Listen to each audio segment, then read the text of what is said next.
Opérateur. Bonjour à tous et bienvenue dans l'émission Quoi ma gueule. Quoi ma gueule, l'émission qui décrypte le personal branding d'un homme. Aujourd'hui, on est avec Michael Schwartz, cofondateur de des espaces de coworking La Cordée et plus récemment cofondateur de la Bulle Yoga. Ouais. Salut Mika. Salut. Olivier. Ça va? Bah ouais, nickel. Super. Pourquoi est-ce que tu as dans un premier temps déjà fondé La Cordée? Je me suis posé en fait très tôt quand j'étais étudiant la question du type de personne que j'étais et de la vie que j'avais envie de mener. C'est-à-dire, première question c'est quel type de personne je suis et plus exactement quel type de personne je ne suis pas. Et donc j'ai beaucoup observé des profils d'entrepreneurs ou des profils de salariés ou des profils d'expatriés. Parce qu'au début je m'imaginais moi à créer des filiales pour des boîtes à l'étranger. En fait, en observant des gens qui avaient plus d'années d'expérience, ça me permettait de me dire est-ce que j'ai envie d'être une personne comme ça ou est-ce qu'en moi, je pense être quelqu'un comme ça. Ça m'a permis de barrer pas mal de choses et de me dire j'ai envie de monter un ou des projets dans ma vie qui ont une éthique très forte, essayent de porter un impact social, solidaire, enfin d'avoir un impact sur la société. En l'occurrence, pour La Cordée, c'est la question de l'isolement. Et d'avoir quand même un impact en termes de taille. C'est essayer de trouver l'équilibre entre on se développe et on construit un truc qui a une taille suffisante. En même temps, on ne va pas non plus courir après faire le truc le plus gros possible parce qu'on sait que sinon, on va se retrouver à ne pas avoir exactement l'éthique qu'on aurait imaginé avoir. Et donc, c'était un peu ce que j'ai essayé de cadrer jeune. Et La Cordée, c'est le résultat de ça. C'est un combat, celui de lutter contre l'isolement de tous les travailleurs autonomes, qu'ils soient entrepreneurs, indépendants, salariés aujourd'hui. Et d'essayer de faire ça sous la forme de lieux où les gens se retrouvent, bossent ensemble, rient ensemble et construisent leur quotidien de travail à Lyon, puis petit à petit dans d'autres villes. C'est quoi ce que tu as appris sur ces 5 dernières années qui est pour toi la révélation? Qu'est-ce que tu ne savais pas avant, que tu sais maintenant? Je pense pas qu'il y ait eu... Alors, ouais, je pense que ça a confirmé pas mal de choses que je pensais. Il n'y a pas d'énormes nouveautés. La nouveauté que j'ai trouvée, et ça c'est la Bulle Yoga et c'est d'autres projets que je mène à côté, c'est que je pense qu'on est une grosse génération de multipotentiels, on n'arrête pas d'en parler. Et en fait, moi je m'enrichis en étant vraiment créateur, donc dans des moments de création. Ça peut être, c'est pas forcément au début d'un projet, mais c'est tout le temps dans la création. Et donc ça me fait du bien, là je monte un deuxième projet, la Bulle Yoga, ça a ouvert lundi, place Bellecour à Lyon, parce que je fais du yoga depuis longtemps et je pense que c'est un outil cool pour beaucoup plus de gens que ceux qui connaissent le yoga aujourd'hui. Je dédie mes vendredis matin à faire de la menuiserie, parce que j'ai besoin de redevenir débutant sur un sujet et d'apprendre des choses. Je travaille sur d'autres projets à côté et j'essaye de n'occuper mon esprit qu'avec des choses qui m'intéressent. C'est une définition de la richesse de Nassim Nicolas Taleb que j'aime bien. Et finalement, faire un projet m'apporte des choses, mais ne m'apporte pas autant que de faire plusieurs projets les uns à côté des autres.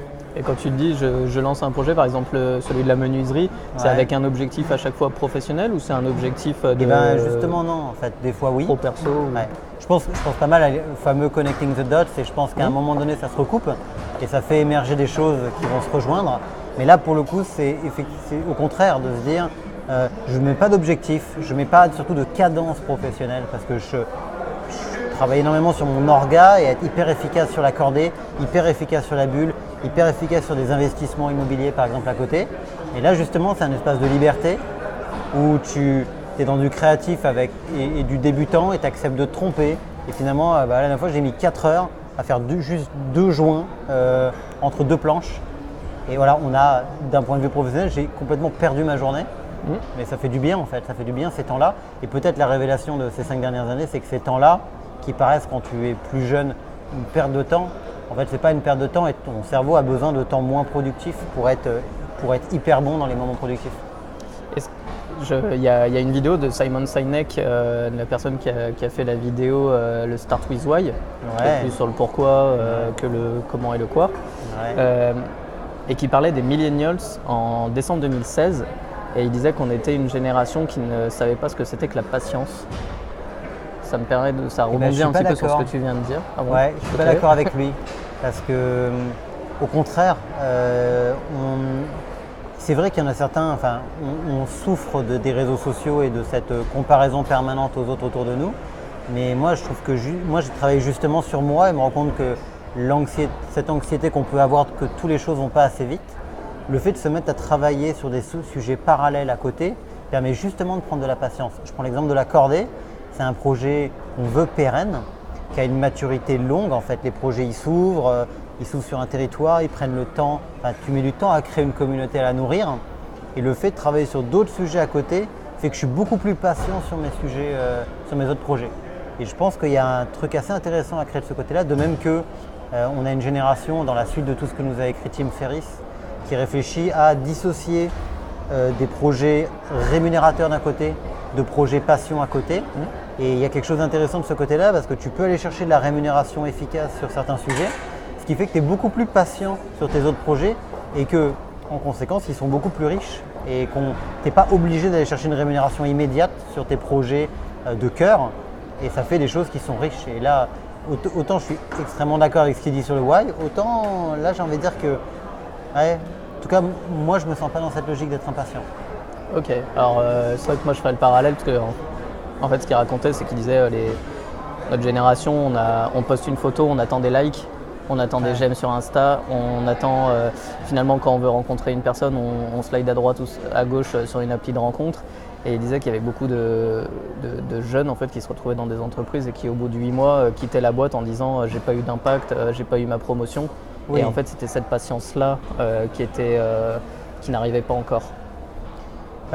Alors je pense que cette question, c'est vrai que tu regardes les jeunes, donc étudiants, lycéens, ça fait un peu flipper même pour nous à la trentaine, tu les vois, ils sont complètement omnibulés par effectivement le like, le Tinder, le tout ça. Je pense déjà qu'il y a un côté jeunesse derrière ça et qu'avec le temps, ça se calme.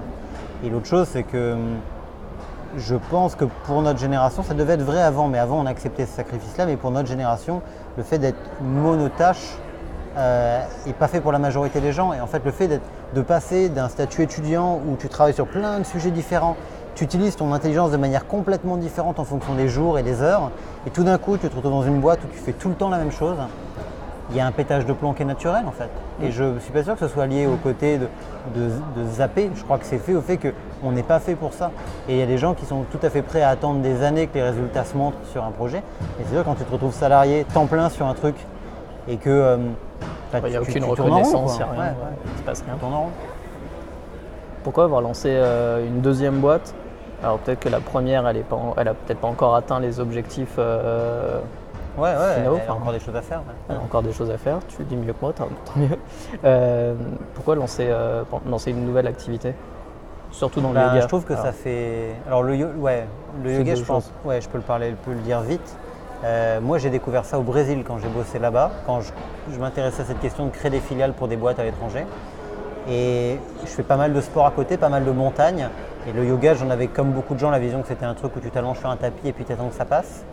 Et en fait, ça m'a apporté vraiment beaucoup de choses en termes de clairvoyance, de clarté d'esprit. Déjà, ça peut être très physique et ça m'a vraiment apporté, j'en fais tous les matins, et ça me permet de vraiment calmer la rumination mentale et d'être, je pense, un meilleur décideur, d'être un meilleur leader avec mes équipes et d'être juste plus heureux parce qu'en fait, t'arrêtes de ruminer dans ta tête et c'est quand même beaucoup plus reposant. Donc j'avais envie de porter ce sujet-là et en fait, c'est quelque chose qui a émergé. Entre ma femme aussi, c'est pareil, elle fait beaucoup de yoga, on en faisait tous les deux dans nos boîtes respectives, on donnait des cours et on n'arrivait pas à trouver un lieu, un studio qui nous ressemblait. Et on s'est dit mais pourquoi pas en fait, pourquoi attendre indéfiniment? Et donc on s'est associé avec une personne qui elle est opérationnelle temps plein, puis vogue la galère. Et donc on a démarré plutôt comme ça, mais ça me fait vraiment du bien parce que je me rends compte que quand tu travailles sur un sujet, je travaillais à la cordée, sur la cordée, tu finis à t'occuper de beaucoup de micromanagement. Et l'erreur, c'est vouloir aider sur plein de petits trucs du quotidien. Quand je me mets à travailler sur la cordée, depuis la bulle par exemple, ou depuis un café, ou depuis chez moi, je prends beaucoup plus de recul et je vois beaucoup plus les process. On est en plus à peu près 25 aujourd'hui à la cordée, donc vraiment un changement d'échelle où ça ne marche plus les trucs d'avant, où moi je poussais le commercial, je poussais certains sujets, ne fonctionnent plus. Et c'est intéressant ce moment où tu prends du recul et tu commences à essayer d'être beaucoup plus organisateur que juste motivateur. Donc ça a des vraies vertus. Je ne l'avais pas imaginé au début, mais ça a des vraies vertus. Super, merci d'avoir répondu à toutes les questions. La dernière question, le titre, le nom de l'émission, c'est Quoi ma gueule? Ouais. À part Johnny, à quoi ça te fait penser? Moi, ça me fait juste. Moi, j'aime bien cette idée parce que j'aime bien le. J'ai toujours bien aimé le côté. Pas faire comme tout le monde. Je pense que tous entrepreneurs, on est comme ça. Mais j'adore ça. J'adore intervenir et leur dire voilà, je me fous à poil devant vous. Je vous raconte mes ressorts intérieurs. Je ne suis pas en train de vous parler de projets de levée de fonds de millions. J'en ai rien à faire. J'ai pas envie d'être riche. J'ai envie de porter une passion, de me mettre à nu et de dire voilà ma différence, voilà ce que je suis. Et réussir parce que toi tu te mets à nu à faire bouger les autres, je vois quelque chose de très fort derrière et j'aime bien cette idée. Parfait. Allez, je vais t'en poser une dernière parce que tu viens de m'y faire penser. Hier on a rencontré un prospect, il nous a posé une question et je te la ressors de la même façon. Quel est ton but ultime dans ta vie professionnelle ? Je pense que je reprends la définition de Nassim Nicolas Taleb de tout à l'heure, n'occuper mon esprit qu'avec des choses qui me passionnent.